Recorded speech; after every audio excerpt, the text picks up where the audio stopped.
जैसे ही नव्या आरव को लेकर एयरपोर्ट पहुंची, उसे कुछ ऐसा पता चला जिसे सुनकर उसके होश उड़ गए। आप क्या कहना चाहती हैं? मैं ट्रैवल नहीं कर सकती मतलब? ये कैसी बात हुई? मेरी टिकट्स हैं मेरे पास। नव्या ने घबरा कर कहा। वी अंडरस्टैंड मैम, लेकिन आप मेरी बात समझिए।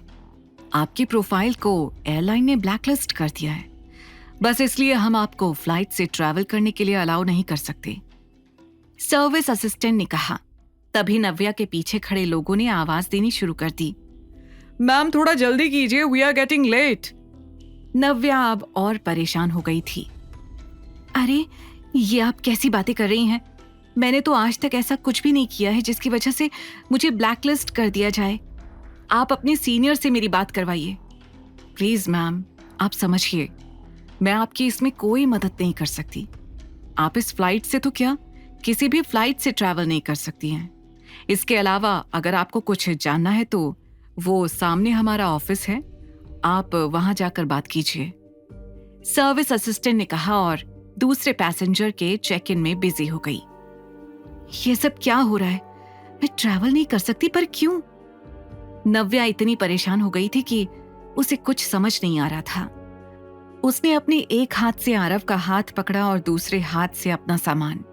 जैसे ही वो सामने ऑफिस की तरफ बढ़ी, उसने एक आवाज सुनी। कोई फायदा नहीं है वहां पर जाकर, इस वक्त कोई तुम्हारी मदद नहीं कर पाएगा। नव्या ने पलटकर देखा तो वहां पर कनिका और ऋषि खड़े हुए थे। तुम दोनों यहाँ? नव्या के मुंह से निकला और उसने सबसे पहले आरव को पीछे कर लिया। कनिका मुस्कुराते हुए नव्या के पास आई और बोली, तुम्हें याद है ऋषि की वो आंटी? हाँ वही, रीना आंटी, वही जो एक बड़ी ऑफिसर हैं। उनसे बस एक बार मुलाकात हुई मेरी। उन्होंने कहा वो जरूर मेरी मदद करेंगी। इतना कहकर कनिका मुस्कुराने लगी। नव्या समझ गई थी कि ये सब जो हो रहा है वो रीना आंटी की पावर का नतीजा है। I can't believe. तुम लोगों को क्या लगता है, तुम लोग नहीं चाहोगे तो मैं ट्रैवल नहीं कर पाऊंगी? बहुत बड़े धोखे में हो तुम लोग। चलो आरव। नव्या ने आरव का हाथ पकड़ा और वहां से जाने लगी। तभी ऋषि की आवाज आई। कोशिश करके देख लो, कोई फायदा नहीं होगा।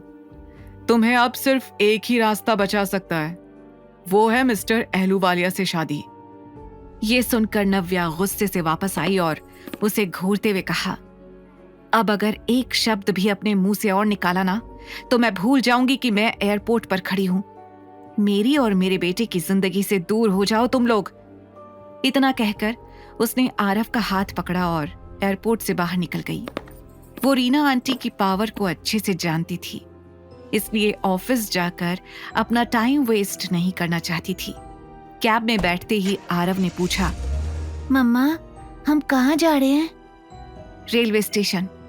अब हम ट्रेन से जाएंगे, नव्या ने कहा। स्टेशन पहुंचने पर उसने हर ट्रेन का पता कर लिया, पर उसे किसी में भी टिकट्स नहीं मिली। वो तुरंत वहां से बस स्टैंड चली गई।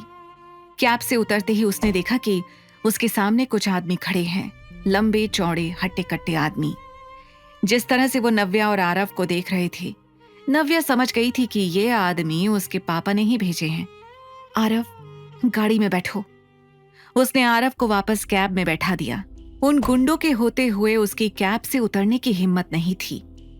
पापा ये क्यों कर रहे हैं? मैं कैसे निकलूंगी यहां से? नव्या ये सोच ही रही थी कि तभी उसके फोन पर दादी का कॉल आया। हेलो दादी। हेलो नव्या, तुम निकल गई ना?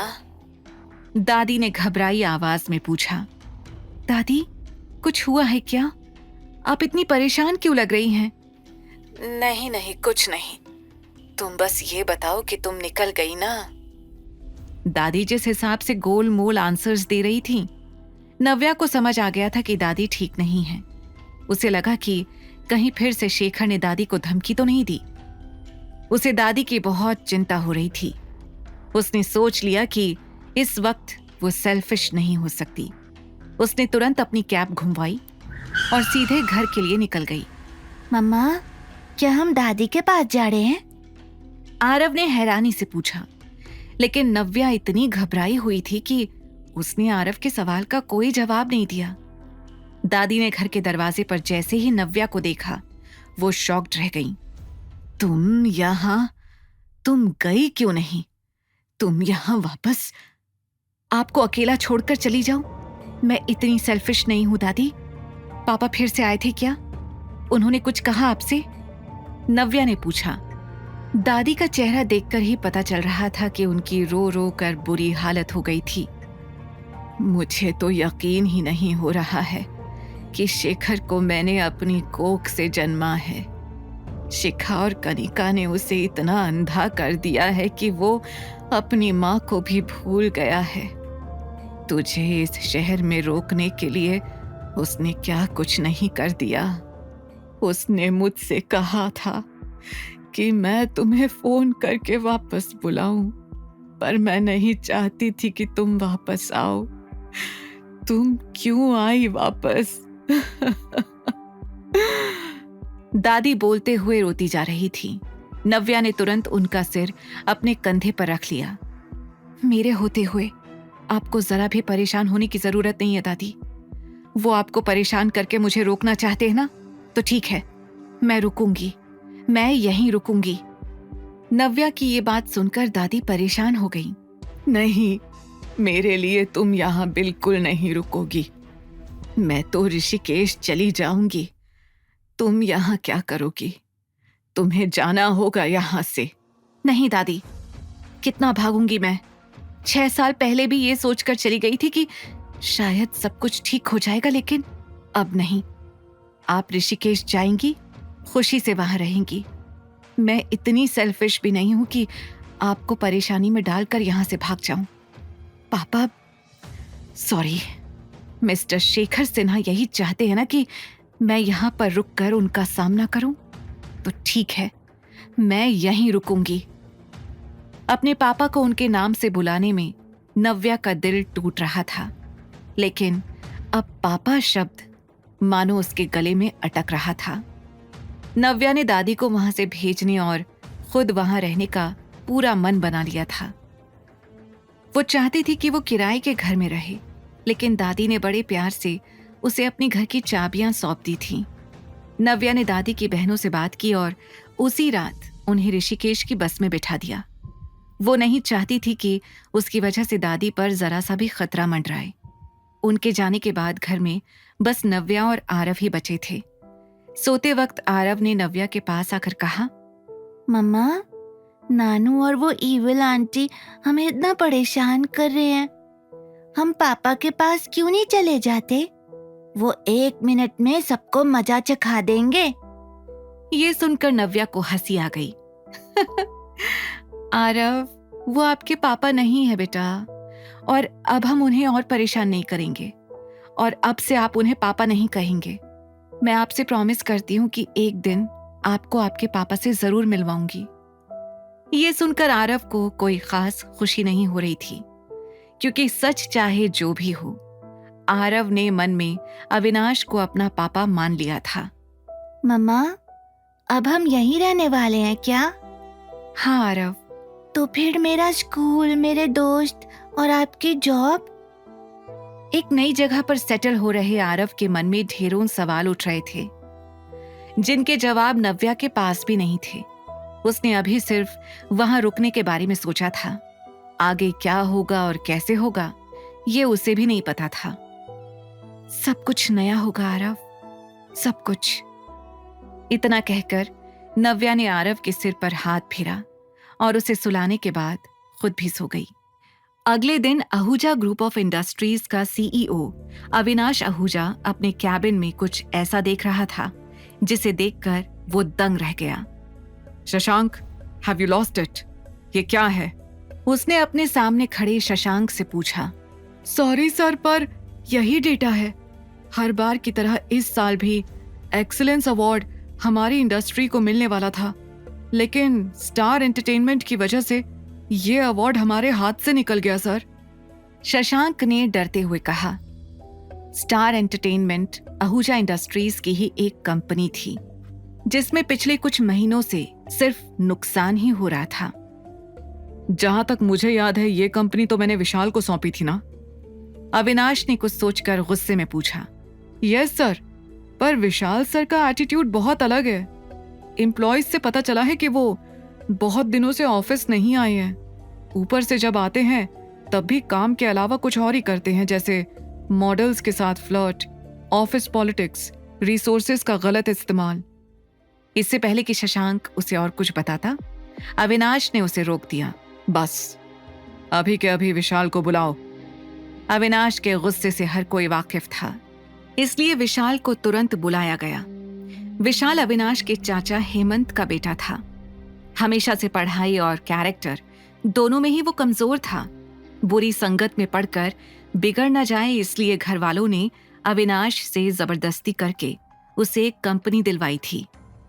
विशाल थोड़ी देर बाद ऑफिस पहुंचा। उसकी इनफॉर्मल कैजुअल ड्रेसिंग देखकर ही आधे लोग स्टार एंटरटेनमेंट के डूबने की वजह समझ गए थे। ये क्या है विशाल? अविनाश ने डेटा विशाल के सामने पटकते हुए कहा। आई नो कंपनी लॉस में चल रही है, बट डोंट वरी, अभी 6 महीने ही तो हुए मुझे कंपनी संभाले, मैं हैंडल कर लूंगा। विशाल ने बड़े ही ढीले अंदाज में कहा। 6 महीने पहले तक Star Entertainment was one of our best companies, और आज इसका ये हाल है सिर्फ तुम्हारे गैर जिम्मेदाराना एटीट्यूड की वजह से। विशाल ने बहुत से बहाने देने की कोशिश की, लेकिन अविनाश ने उसकी एक भी नहीं सुनी। मैं तुम्हें आखिरी 3 महीने दे रहा हूं। अगर इन 3 महीनों में तुमने प्रोग्रेस नहीं दिखाई तो अपना रिजाइन खुद लिख लेना। इतना कहकर अविनाश ने विशाल को भेज दिया। विशाल के बाहर जाते ही उसने शशांक से कहा, किसी और को कहो कंपनी का इंचार्ज बनने के लिए। विशाल स्टार एंटरटेनमेंट नहीं संभाल पाएगा। आई नीड समवन जो वहां इंचार्ज बने और जैसा मैं कहूं वैसा करे। फैमिली प्रेशर की वजह से मैं स्टार एंटरटेनमेंट को डूबने नहीं दे सकता।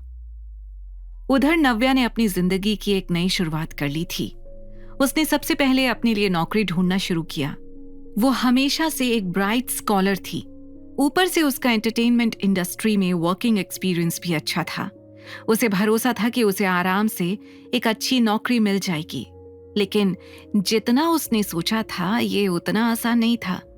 कुछ दिन बीत गए थे और नव्या ने लगभग हर बड़ी कंपनी में अप्लाई कर दिया था, लेकिन किसी भी जगह से वो शॉर्टलिस्ट तक नहीं हो रही थी। ऐसा पहले तो कभी नहीं हुआ। अचानक से मेरी प्रोफाइल किसी भी कंपनी को ठीक क्यों नहीं लग रही है? ये कोई कोइंसिडेंस तो नहीं हो सकता? नव्या ने बैठकर सोचा, कहीं ये सब पापा तो नहीं कर रहे? फिर उसे याद आया कि शेखर तो खुद अपनी रेपुटेशन और कंपनी बचाने के लिए उसकी शादी मिस्टर अहलूवालिया से करवाने के पीछे पड़ा है। उसके पास इतनी पावर नहीं हो सकती। फिर उसे ऋषि याद आया। वो समझ गई कि शेखावत फैमिली के कनेक्शंस उसे हर कंपनी में जॉब मिलने से रोक रहे हैं। एक पल के लिए वो पूरी तरह से होपलेस हो गई थी। तभी उसे एक मेल आया। उसने झट से मेल खोला, जिसे देखकर वो शॉक्ड रह गई। व्हाट? ऐसा क्या देख लिया था नव्या ने? क्या वो हो पाएगी इतनी आसानी से यहाँ सेटल? कौन सा नया मोड़ लेगी नव्या की जिंदगी? द रिटर्न के सारे एपिसोड्स को सुनने के लिए डिस्क्रिप्शन में दी लिंक से डाउनलोड करें पॉकेट FM ऐप।